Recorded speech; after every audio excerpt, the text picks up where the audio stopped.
El legado de Caín, la falsa adoración. Veámoslo desde este ángulo. Saludos de éxito divino a cada uno de nuestros estudiantes de Escuela Sabática Profundizada. Soy el ministro Enoc Martín con ustedes en el análisis profundo de la palabra de Dios. El legado de Caín, la falsa adoración. Veámoslo desde este ángulo. Amigos y hermanos, analicemos juntos la sección titulada Doble adoración en todas las edades. Va a estar basado este análisis en Génesis y el resto de la Biblia, pero centrémonos ahora en Génesis capítulo 4, donde está la pareja de hermanos Caín y Abel. Muy conocido, por cierto, pero debo resaltar algo. Caín, que fue el primogénito, representa la adoración falsa, y Abel, el segundo, representa la adoración verdadera. ¿Dónde lo podemos encontrar? En Génesis capítulo 4. Ahora, también tenemos en el correr del tiempo, seguidamente se describieron dos tipos de personas: hijos de Dios e hijos de los hombres. Los hijos de Dios, la verdadera adoración. Los hijos de los hombres, la falsa adoración. Y eso está descrito en Génesis capítulo 6. Léalo en su tiempo libre. Luego también en Génesis capítulo, ahora, el 25, nos menciona a otra pareja de hermanos. En este caso, Esaú y Jacob. Esaú representa la falsa adoración. Jacob representa la verdadera adoración. Entonces es muy, pero muy importante que analicemos esto a nivel profundo. ¿Por qué? Porque si lo comprendemos, de esto va a depender nuestra salvación o nuestra perdición. Porque sabemos que la verdadera adoración es aprobada por Dios. Y la falsa, por supuesto, nunca, jamás será aprobada por el Altísimo. Entonces, Génesis capítulo 25, el versículo 22 declara así proféticamente: y los hijos se combatían dentro de ella, y dijo, si es así, ¿para qué servir? Y fue a consultar al Señor. Ahora viene una interpretación. Génesis 25, el versículo 23 declara: y el Señor respondió, dos naciones hay en tu seno, y dos pueblos, subrayemos, dos pueblos, serán divididos desde tus entrañas.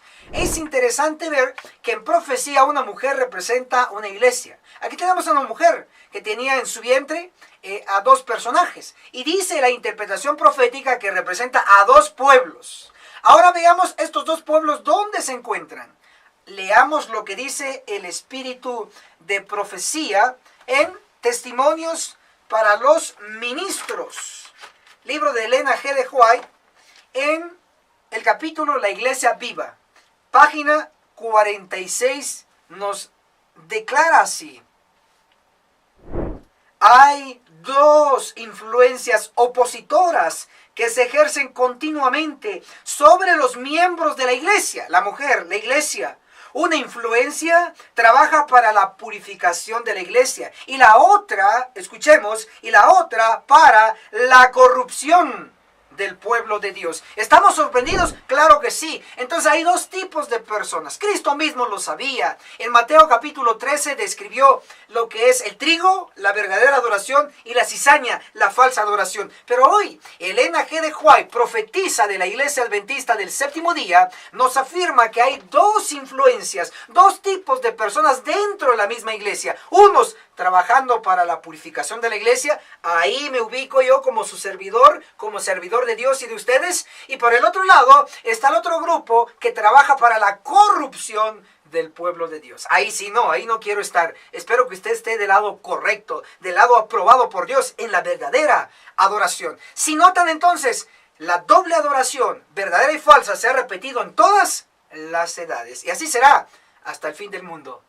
Que el cielo los bendiga y puedan estar junto conmigo en la verdadera adoración. Escriban en los comentarios: verdadera adoración, nos sumamos. Amén. El legado de Caín, la falsa adoración. Veámoslo desde este ángulo. Analicemos la sección titulada Los 2300 días y la verdadera y falsa adoración. Empecemos desde el origen. Génesis capítulo 4, el versículo 3. Andando el tiempo, Caín trajo del fruto de la tierra una ofrenda al Eterno. Verso 4. A su vez, Abel trajo los primerizos de sus ovejas con su gordura, y el Señor miró con agrado a Abel y a su ofrenda.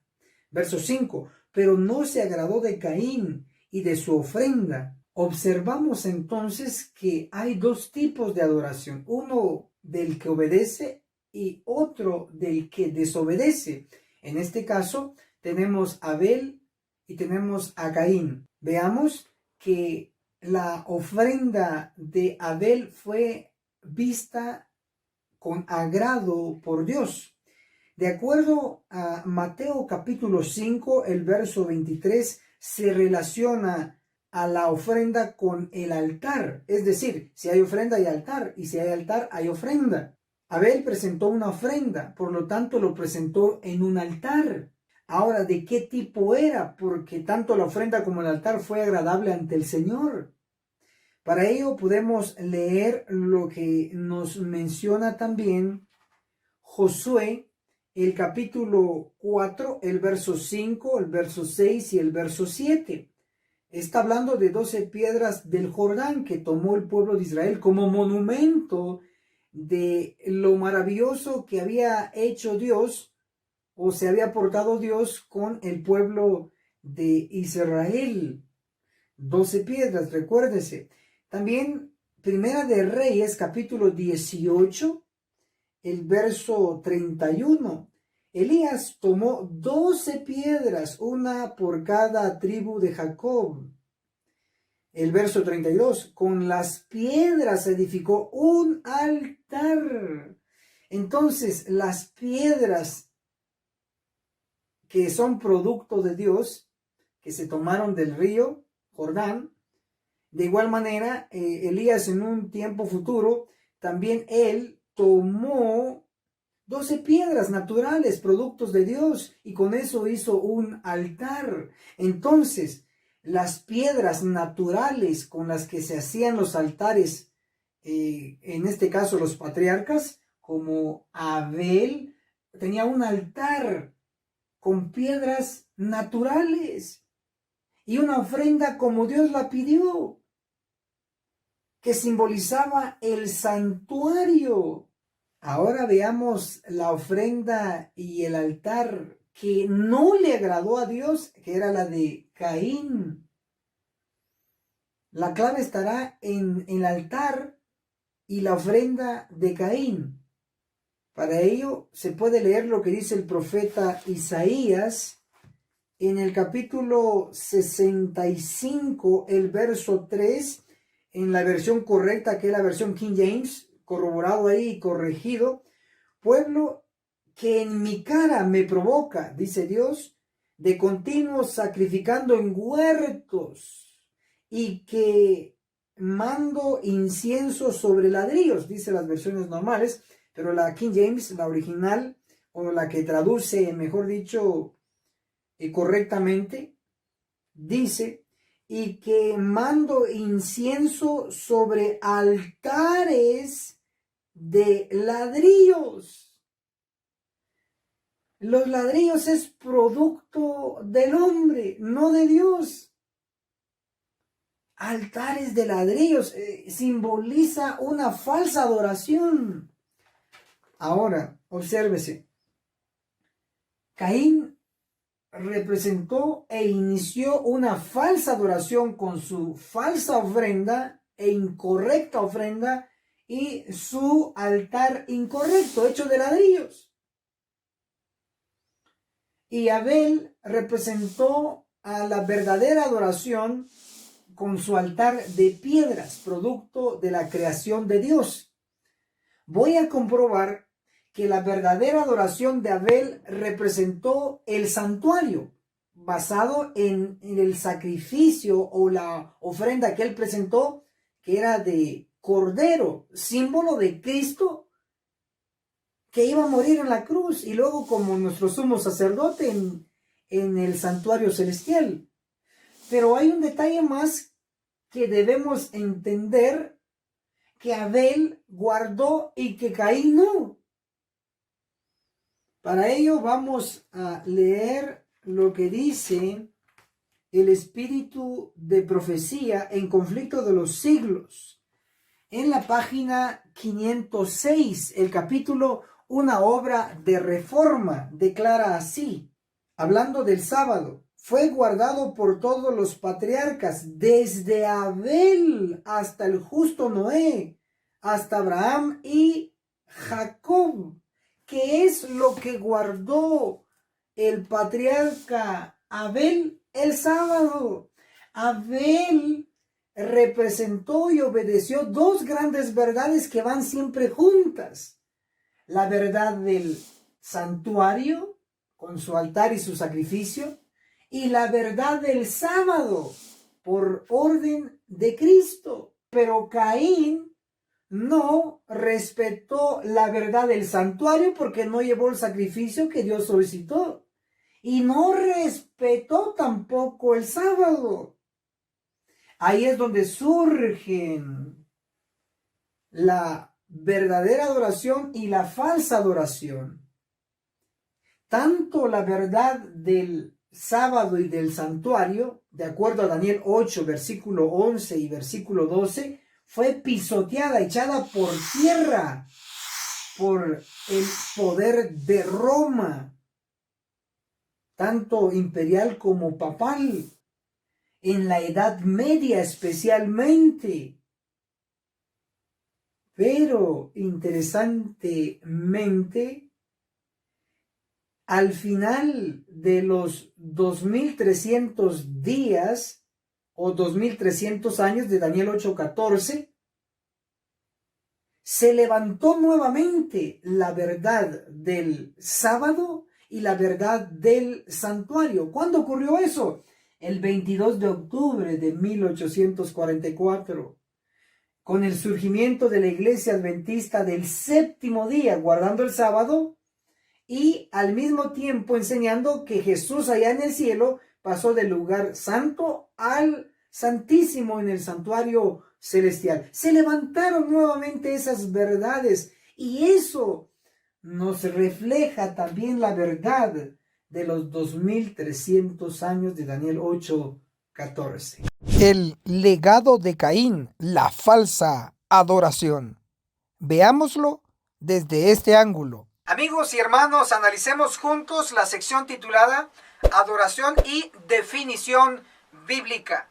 En el asunto de la adoración, su definición es culto y reverencia. Y la adoración se expresa a través de varias formas, pero haré mención por lo menos de tres formas. Uno, a través de la oración. Y está basado en la Biblia. Justamente les voy a dar la cita, apúntenlo por favor. Primera de Crónicas, capítulo 29, versículo 20, declara: se inclinaron y adoraron al Señor. Entonces, si notan la manera de inclinarse, es decir, de arrodillarse y orar, se conecta con adoración. Ahora, es interesante que en el Antiguo Testamento, en Daniel capítulo 6, versículo 10, declara así la Biblia: 3 veces se arrodillaba y oraba. Si ven, entonces, la manera de adorar es una a través de la oración, pero de rodillas. Y Daniel lo describió bien en su vida en el Antiguo Testamento. Pero ahora, ¿qué pasa con el Nuevo Testamento? Podemos dar esta siguiente cita, la vamos a leer. Y está en Lucas capítulo 22, versículo 41, hablando de Cristo. Puesto de rodillas, oró. Entonces es definitivo que la verdadera adoración, que incluye la oración, debe ser en la medida posible de rodillas. Antiguo y Nuevo Testamento lo corroboran. Excelente. Ahora, ¿por qué entonces varios en la iglesia, inclusive en sus casas y en otros lugares, oran de pie? Entonces vamos a leer lo que dice el espíritu de profecía en Mensajes Selectos, tomo 2, el capítulo 32, la actitud de vida en la oración. Página 359, leemos así: ¿de dónde han sacado nuestros hermanos la idea de que deben permanecer de pie mientras oran a Dios? Es la pregunta de la inspiración. Luego dice: arrodíllese. Esta es siempre la posición correcta. Entonces, la verdadera adoración incluye oración de rodillas. Punto. Ahora, también otra manera de expresar la adoración es a través de la alabanza. Y están los salmos, por supuesto, inclusive el libro de Salomón, Cantar de los Cantares. Pero específicamente hablando de la alabanza como una expresión de adoración, podemos citar en la Biblia Salmo 78, del verso 1 al 17. Ahí se nos describe a los padres y a los hijos, que los hijos eran educados a través del recordatorio de que tenían que confiar en Dios y sobre todo tenían que guardar sus mandamientos. A través de la alabanza uno puede adorar también a Dios. Otra manera de adoración es el ayuno, algo tan descuidado quizá por usted. En mi caso, pues estamos promoviendo siempre un ayuno y ahora les voy a hacer mención, pero antes quiero dejar la evidencia que la adoración incluye ayuno. Ahora veamos lo que dice la Biblia. ¿Qué les parece aquí? En Nehemías capítulo 9, el versículo 1. El 24 del mismo mes se juntaron los israelitas en ayuno, subraye ayuno. Luego, Nehemías 9, el versículo 3, la última parte declara así: y adoraron al Señor su Dios. Si notan, se reunió el pueblo de Israel en ayuno y dice que a través del ayuno adoraron. Entonces, en el Antiguo Testamento se describe que ayuno involucra adoración, es adoración también. Ahora, Lucas, en el Nuevo Testamento, capítulo 2, el versículo 37 nos declara así: y ahora era viuda de 84 años y no se apartaba del templo, lugar de adoración, donde servía noche y día con, escuchemos, ayuno y oración. Entonces, servir a Dios en el templo, en el santuario, en la iglesia, involucra también ayuno. Entonces, algo que hemos descuidado como pueblo, como creyentes de la verdad presente, hemos descuidado una forma de expresión de adoración, es ayuno. Por eso, como servidor de Dios, como siervo, ministro del Evangelio, estoy promoviendo desde Guatemala para el resto del mundo, Latinoamérica y los que puedan escuchar, un ayuno cada martes de cada semana ayunamos, y el último martes de cada mes ayunamos 3 días, martes, miércoles y jueves. Pero cada martes de cada semana, de seguro, en el nombre de Jesús, hay ayuno. Ya venimos con 3 años de experiencia.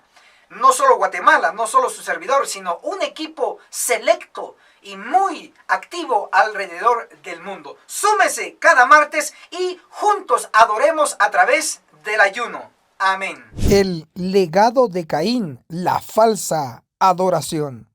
Veámoslo desde este ángulo. Amigos y hermanos, analicemos juntos la sección titulada Adoración a los demonios. De una vez les digo así de entrada que ponga mucha atención a esta sección, a no ser que se encuentre adorando a los demonios y tal vez no lo sabe. Pero aquí en el nombre de Jesús, estudiémoslo.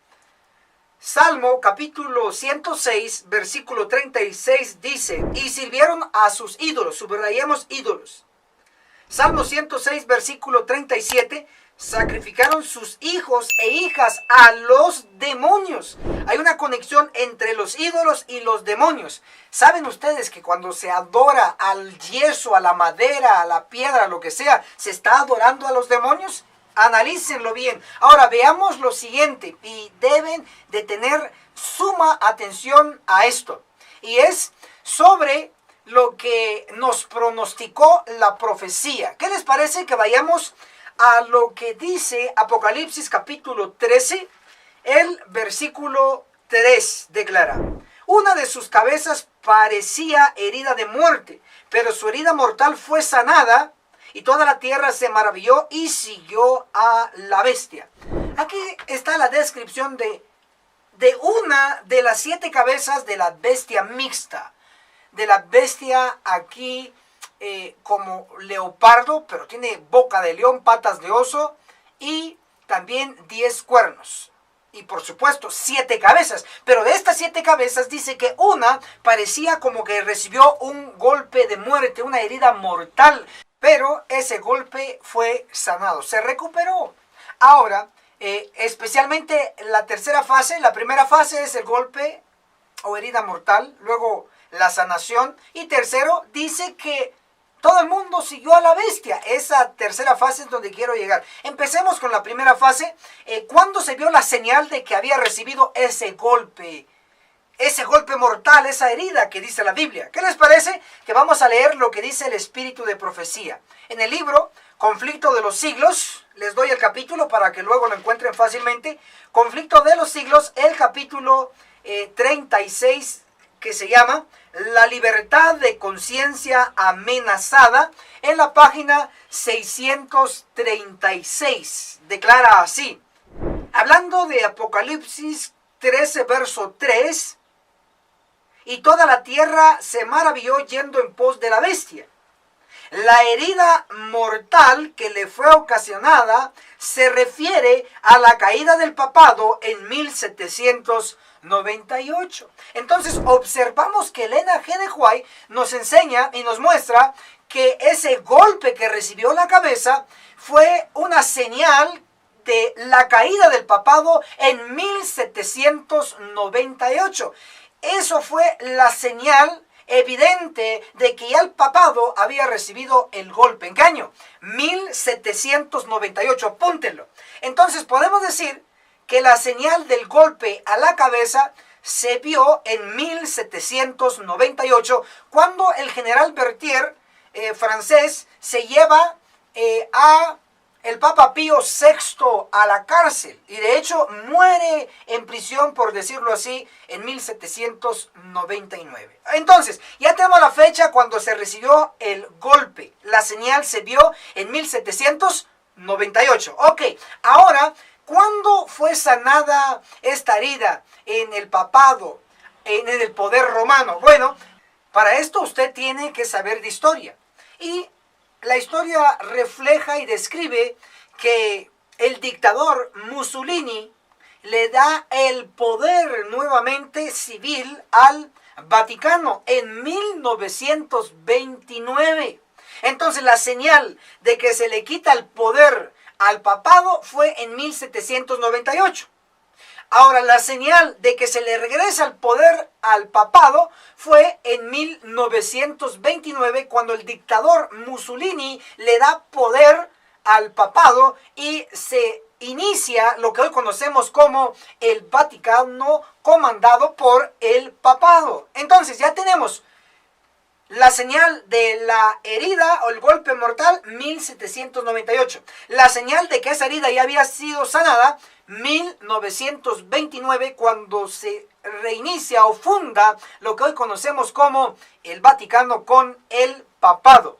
Ahora, hasta aquí vamos bien. Vamos a la tercera fase ahora, y para ello les recuerdo el texto central.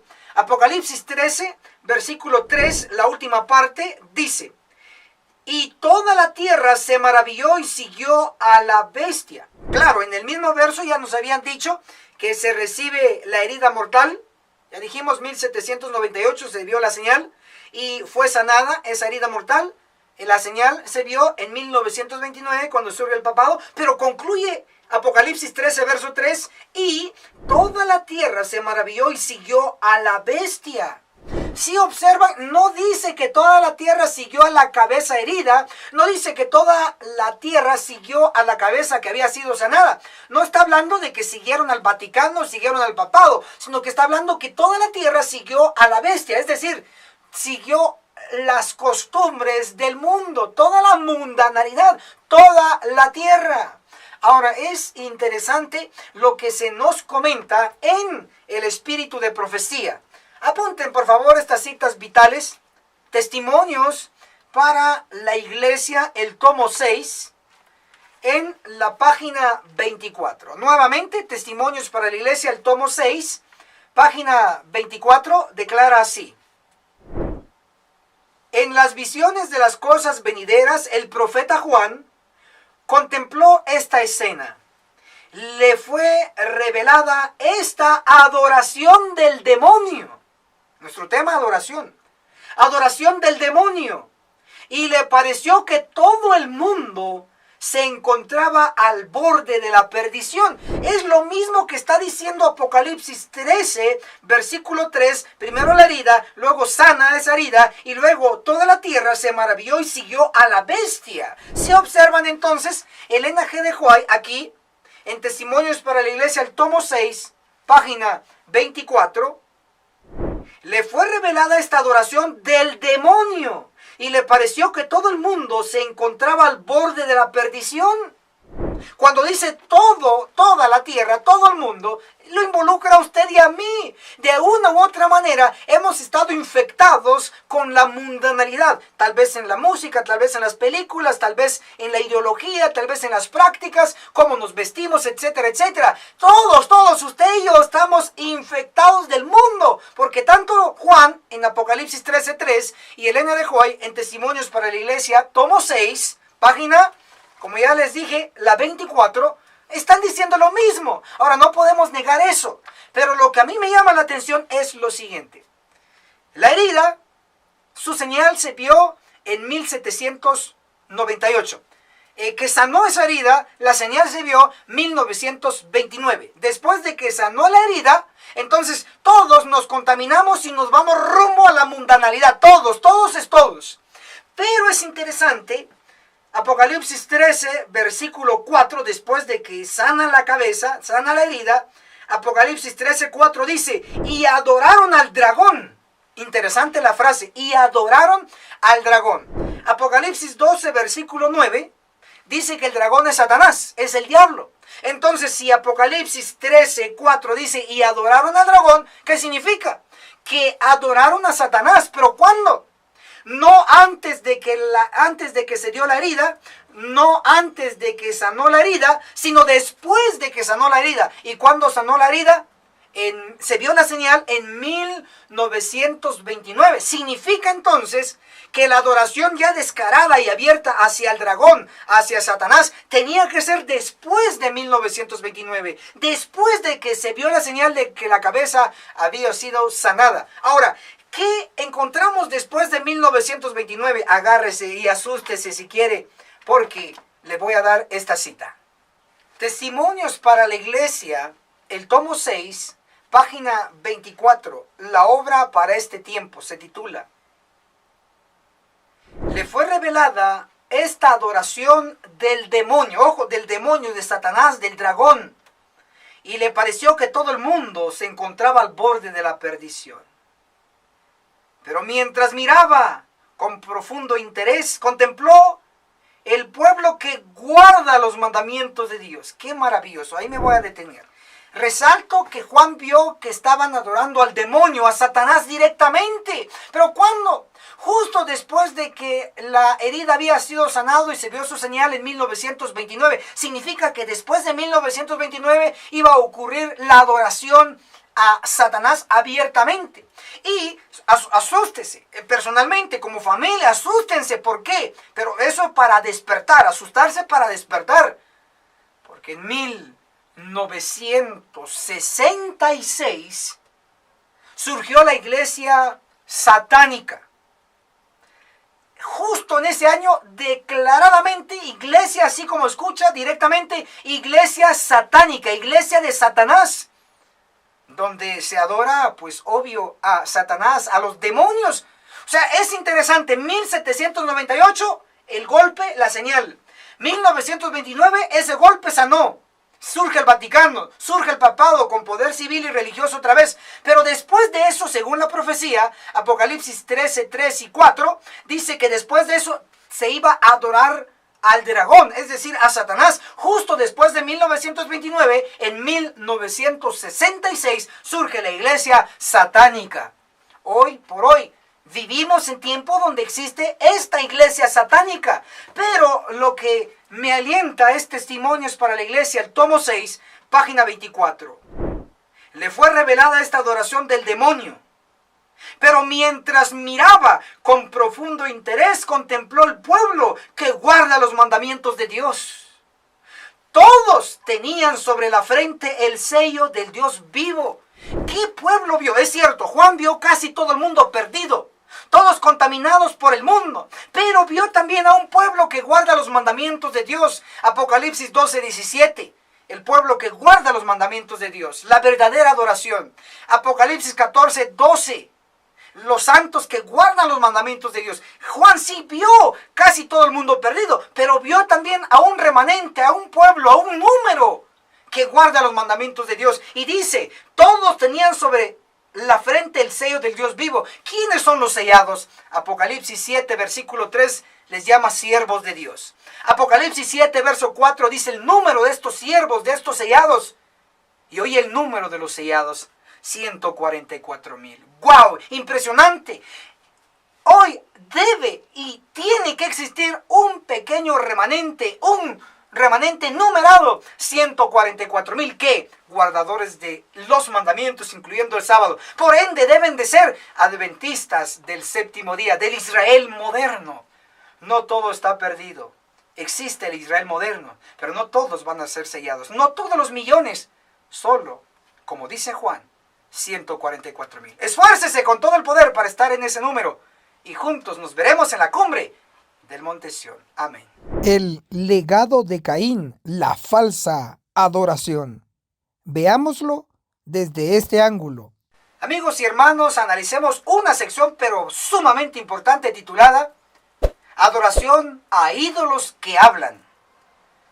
Ministros y médicos. Va a estar basado en Zacarías capítulo 10, versículo 2, declara así: porque los ídolos hablan engaño. Ah, interesante. Usted estaba acostumbrado a escuchar de los ídolos que no hablan ni caminan, pero estos ídolos sí hablan y sí caminan. Qué raro, ¿eh? Ah, ya sé a quién va a acusar usted, a qué iglesia ya quiere acusar de idolatría. Pero usted y yo también tenemos ídolos. Pero estos son peores. ¿Por qué? Porque hablan y caminan. Zacarías 10, versículo 2 declara: porque los ídolos hablan engaño. Entonces, sí hablan estos tipos de ídolos. Ahora, ¿quiénes son estos ídolos? ¿Quiénes son? Vea que la Biblia responda. Zacarías 10, el versículo 2, voy a seguir leyendo. Los adivinos han visto mentira, cuentan falsos sueños y dan vano consuelo. Por eso el pueblo vaga como ovejas oprimidas por falta de pastor. Entonces se conectó. Los ídolos que hablan, mentira, engaño, se está conectando con pastor. Ahora veamos otro verso más, que lo diga la Biblia. Zacarías capítulo 10, versículo ahora 3. Contra los pastores se ha encendido mi enojo y castigaré a los guías. ¿Por qué Dios se ha encendido su enojo contra los pastores? Lo dice Zacarías 10, verso 2, porque los ídolos hablan engaño. Es decir, estos pastores, estos ministros, lo que están hablando es engaño. No le están diciendo a usted la verdad. Le están apaciguando, lo están acaramelando para que usted se duerma entre su pecado. Por eso están hablando engaño. Dice ídolos que hablan engaño. Y por lo mismo, Zacarías 10, verso 3 dice: contra los pastores se ha encendido mi enojo, dice Dios. Entonces ya identificamos quiénes son estos ídolos que hablan, quiénes son estos ídolos que caminan. Son los pastores. Pero usted dirá, ¿pero cómo así que ellos son ídolos? Bueno, el pueblo idolatra a los hombres, idolatra a los pastores. Sí, pastorcito, dígame, ¿qué hago? Pónganse de pie, todos se ponen de pie. Siéntense, todos se sientan. Traigan dinero y traen dinero. Traigan para esto y para aquello y ahí van. Claro, entonces están ahí obedeciendo ciegamente a los pastores, según lo que dice la Biblia. Ídolos. Ahora, ¿es pecado tener ídolos? Bueno, usted dirá, es que aquel pastor es mi favorito. Ay, cómo me gusta cómo predica, claro, cómo cuenta historias y me hace llorar. Uy, llena estadios. Ya saben de quién estoy hablando, ¿verdad? Pero no se enojen, la Biblia lo está hablando. Son ídolos ya, ídolos que hablan. Ojalá que hablaran verdad, hablan mentira. Por eso Dios está contra ellos. Lo dice Zacarías 10, el versículo 3. Ahora, observen bien esta parte, observen. La Biblia está en contra de la adoración del hombre. Les voy a dar por lo menos dos casos, dos ejemplos. El primer ejemplo lo encontramos en Hechos, la Biblia nos lo dice, Hechos capítulo 10, el versículo 25, está el caso de Pedro y Cornelio. Cornelio se postra y lo adora. Pero no, miren qué dice luego Pedro. Hechos 10, el verso 25, ahí está Cornelio adorándolo. Hechos 10, verso 26, dice Pedro, levántate, también soy hombre como tú, levántate. Entonces Pedro sabía que idolatría no puede haber, Dios no lo aprueba. No idolatría al hombre, a los que hablan. Vamos al segundo ejemplo. Es el caso que está registrado en Hechos, el capítulo 14, del 11 al 18. Repito, Hechos 14, del 11 al 18, va a encontrar el caso de los de Listra que adoraron a dos personajes, Bernabé y Pablo.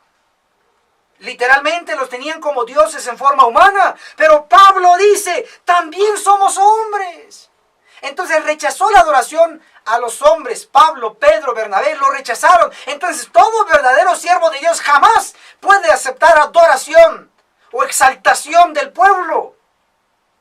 Jamás. Dios lo desaprueba. Y estos ejemplos lo corroboran. Ok, entonces ahora en nuestro tiempo ya está. Lo del pasado ya está atrás. Ahora lo del presente. ¿Cómo estamos? ¿Cómo estamos? ¿Será que usted y yo estamos adorando a los hombres? Ay, mi favorito, mi pastor favorito, mi ministro favorito, mi predicador favorito. Ay, ¿cómo habla? ¿Cómo sabe hablar? Está bien educado. Tiene maestría en divinidad, maestría en no sé qué. Wow, entonces, ¿será que tenemos idolatría? Sí, señores, la Biblia lo enseña. Y aquí les va. Lo que dice el espíritu de profecía, por lo general lo que está siguiendo el pueblo son a pastores que hablan engaño. Porque no predican la verdad, lo que realmente necesita el pueblo. Aquí les va la primera cita del espíritu de profecía. Testimonios para los ministros. Ahí está. El título del libro lo dice bien claro.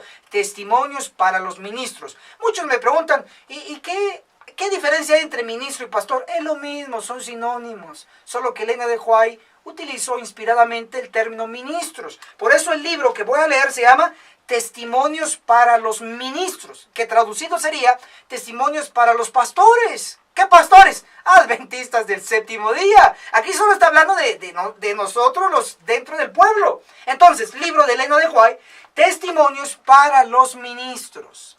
La página 409, el capítulo a los obreros de Dios. 409 declara, ministros, pastores, no santificados se están alistando en contra de Dios. A ver, detengámonos aquí. ¿Cómo es eso que pastores se están alistando en contra de Dios? ¿No se supone que van a la Universidad de Montemorelos, México, Adventista, y estudian teología ahí para alistarse y trabajar para Dios? ¿Pero por qué dice aquí que se están alistando en contra de Dios? ¿No es por eso que allá en la Universidad de Plata, en Sudamérica, en Argentina, Universidad Adventista, van a la Facultad de Teología varios miembros a estudiar teología y ser pastores? Se supone que van a estudiar para ayudar a Dios, para servir a Dios. Pero aquí Elena de White dice, testimonios para los ministros. UNADECA, se me estaba yendo. UNADECA, Centroamérica, en Costa Rica, la Universidad Adventista tiene la Facultad de Teología. ¿No se supone que van a estudiar allá para prepararse y servir a Dios? O miren qué dice Elena de White, la fundadora o cofundadora de la Iglesia Adventista del Séptimo Día. Testimonios para los ministros, página 409. No van a decir lo dijo el ministro Enoch Martín, no. Testimonios para los ministros, página 409, Elena G. de White. Ministros no santificados se están alistando en contra de Dios. Bueno, ¿a quién le va a creer? ¿Al hombre o al espíritu de profecía? Yo al espíritu de profecía. A todos los que se suman al espíritu de profecía, escriban ahí, Elena de White tenía razón, ministros se están preparando contra de Dios. Ahí en los comentarios, por favor. Atrévase a decir la verdad. Una segunda cita más de Elena G. de White. Testimonios para los ministros también. Apunten. La página 233. Testimonios para los ministros. Página 233 declara así. Los ministros, ¿quiénes? Los ministros aconsejarán al pueblo a no escucharlos. Noé recibió el mismo trato cuando el Espíritu de Dios lo impulsaba a dar el mensaje. Sí, comprendemos entonces que los ministros, los pastores van a aconsejar a no escuchar a los siervos de Dios. Si hay algún pastor, hermana, sí a usted, no vea para los lados. Usted hermana, usted hermano, el pastor le ha dicho, no escuchen a tal personaje, que él está predicando el error. No escuchen ese mensaje. No, tengan cuidado con aquel. Estos ministros, esos pastores, esos ancianos, aquí están. Testimonios para los ministros 2:33 dice, los ministros aconsejarán al pueblo a no escucharlos. Así que si ya le dijo su pastor que no escuche a estos mensajes y a estos mensajeros, entonces usted ya vio en su frente el cumplir, delante de usted ya vio cumpliéndose esa cita. Interesante. Ahora, le voy a dar una más, ¿qué le parece? 431, Testimonios para los ministros, página 431. Vean estos ministros que dice Elena de White. Testimonios para los ministros, página 431, declara así. Despierten los ministros, háganse cargo de la situación. La obra de juicio comienza en el santuario. ¿Cómo están los ministros? ¿Cómo están los pastores? Dormidos. ¿No lo dije yo? Aquí está. Ministro, ¿y qué página dijo? ¿Qué página? Aquí le va.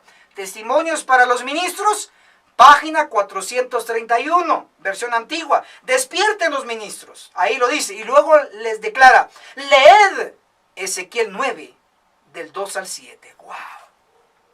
Dice entonces que los pastores deben leer Ezequiel 9. ¿Saben por qué? Porque el juicio va a empezar en la iglesia. El juicio de los vivos. Ezequiel 9, la destrucción, va a empezar en la iglesia realizada por los ángeles. Entonces los primeros que deben despertar son los pastores o los ministros. Entonces puedo concluir diciéndoles a ustedes que no debemos seguir ni idolatrar a los hombres, llámese pastores, evangelistas, etcétera, etcétera. Debemos exaltar a Cristo, nuestro máximo líder. Cristo, nuestro líder, porque solo Él es la verdad encarnada. Solo Él ha dado la vida por usted y por mí. Por lo tanto, Él merece total fidelidad. Que el cielo los bendiga poderosamente. Amén. El legado de Caín, la falsa adoración. Veámoslo desde este ángulo. Amigos y hermanos, analicemos juntos esta sección, pero vital, titulada La casa de adoración convertida en cueva de ladrones. ¡Guau! Este título está para asustar, porque es muy fuerte, pero así está en la Biblia. ¿Qué podemos hacer? Ahora les menciono que esta frase vino de Cristo mismo, de nuestro líder. Cristo encontró al pueblo judío, especialmente a su templo, en lugar de adoración. Encontró que se estaba comprando y se estaba vendiendo. El lugar sagrado solo para adoración al verdadero Dios, a Dios Padre. Cristo se indignó, tiró todo lo que vio a su paso en el templo. Eso se llama la purificación del templo. Pero voy a resaltar la frase que surgió de ese fervor, de ese celo de Cristo como Hijo de Dios, y que todo verdadero Hijo de Dios en el presente también debe de experimentar. Jesús dijo que no hicieran, lo voy a leer, les voy a dar la referencia. Mateo capítulo 21, el versículo 13, y les dijo, escrito está, mi casa será llamada casa de oración, pero vosotros la habéis convertido en cueva de ladrones. Son palabras muy duras, cueva de ladrones. O sea, imagínense la iglesia donde usted va todos los sábados o donde frecuentamos a adorar a Dios en la iglesia. Imagínense que Cristo diga que es cueva de ladrones. ¡Wow! Entonces, usted ve a su alrededor, ladrón por aquí, ladrón por allá, ladrón por el frente, ladrón por atrás. Imagínense, cueva de ladrones. Lo dijo Cristo. Entonces, sintetizando, porque tengo que ir al punto. Son 4 evangelios. Ok, el primer evangelio, Mateo, habla y menciona esta frase de cueva de ladrones, ya les di la cita. El segundo, que es Marcos, también habla de la frase cueva de ladrones. Y el tercero, que sería Mateo, Marcos, Lucas sería el tercero, también menciona la frase cueva de ladrones. Y Juan, en lugar de decir cueva de ladrones, habla que hemos convertido o se ha convertido la casa de Dios, el templo, en mercado. Entonces hay 3 evangelios por lo menos que dicen que la casa de Dios se ha convertido en cueva de ladrones. O sea, hay mucha evidencia para dar importancia a este tópico, a este tema. Ok, entonces, ¿qué les parece que les voy a presentar por lo menos? Deben de saberlo, muchos no lo saben. Es muy posible que usted tampoco, pero aquí estoy yo para servirles. Jesús realizó 2 veces la purificación del templo. A ver, ¿de qué estamos hablando? Es decir, Jesús 2 veces los corrió del templo a aquellos que vendían vacas, ovejas, tenían monedas de cambio, etc. ¡Los corrió! ¿Cuántas veces? 2. ¿Usted había creído que solamente 1? No, 2 veces. Y la clave está aquí. Les voy a dar las citas aquí de la Biblia, apúntelo por favor. La primera está la encontramos. A ver, la cita que les voy a compartir aquí es la de San Juan. ¿Qué les parece que vayamos a San Juan? San Juan, el capítulo 2.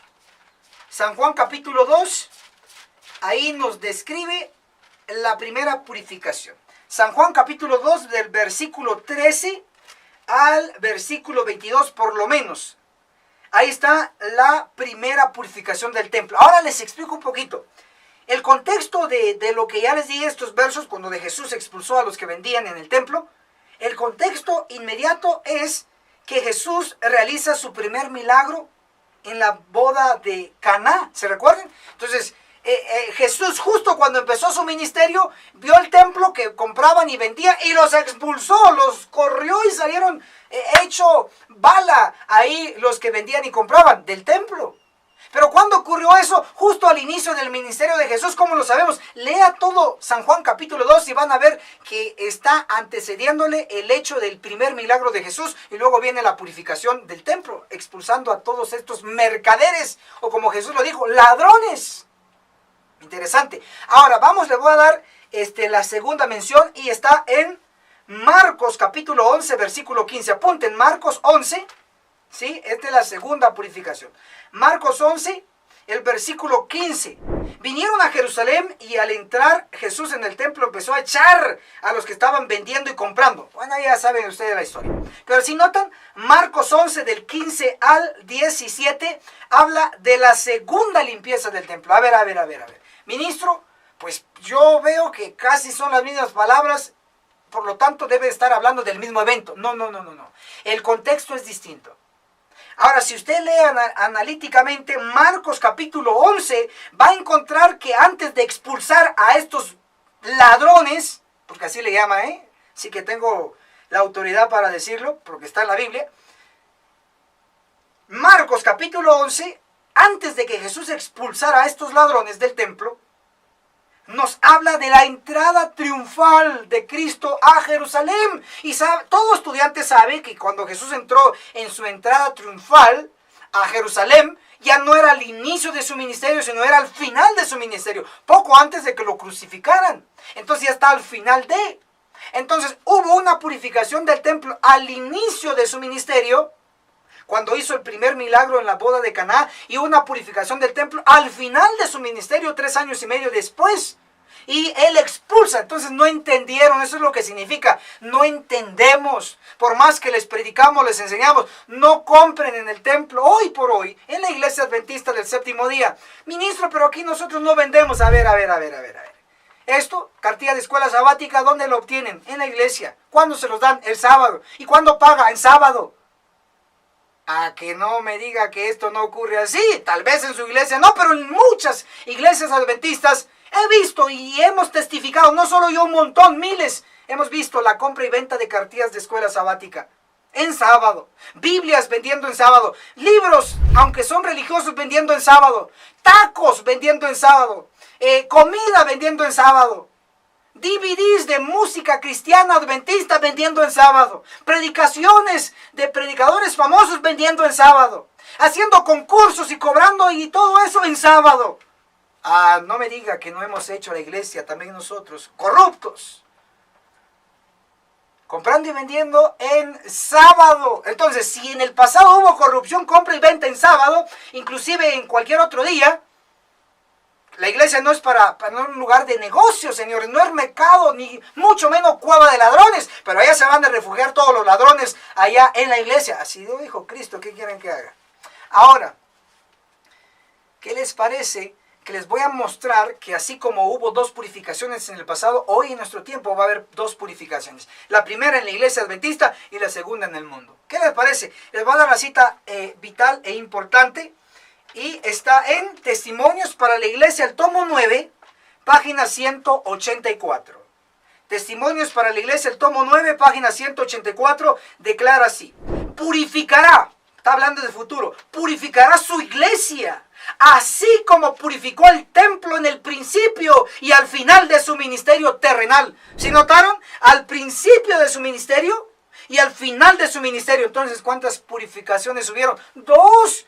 Entonces, Elena de White está corroborando lo que yo les estoy enseñando. Lo que les enseño es correcto, es bíblico, inspirado por Dios. Amén. Entonces, 2 purificaciones, así como Él purificó en el pasado, al principio de su ministerio y al final de su ministerio. Dice que Dios va a purificar su iglesia. Como son 2 purificaciones y Dios solo tiene una iglesia, hoy la iglesia adventista, y luego también va a llamar a sus ovejas que no están en este redil, en el mundo. Entonces tienen que haber 2 purificaciones.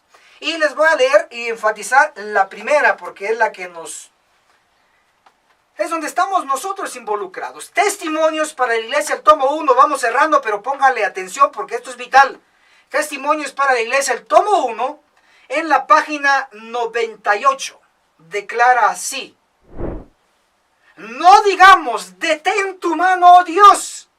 La iglesia debe ser purificada y eso sucederá. Así que, si usted me sale con los cuentos diciendo, no, es que este ministro solo de eso anda hablando siempre, bueno, no me haga caso a mí, pero hágale caso a la inspiración. Y usted no le haga caso al otro, hágale caso a la inspiración. ¿Qué dice?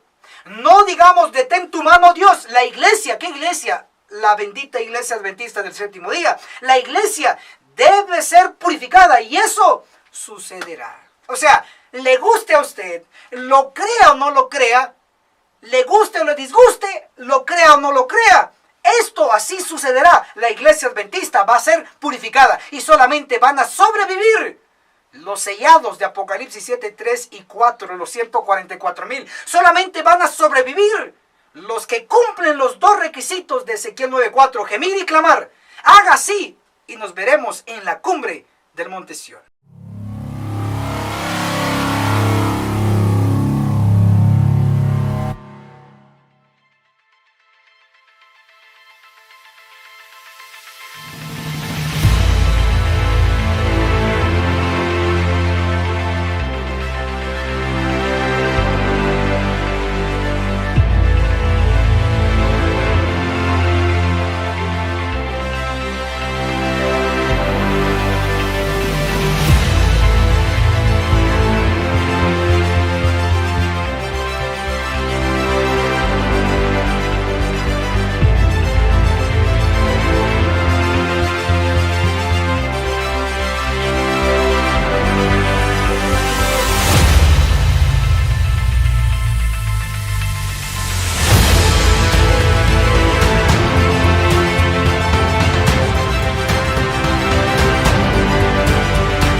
Agencia Misionera AMI te regala una doctrina completa con los siguientes 3 cursos.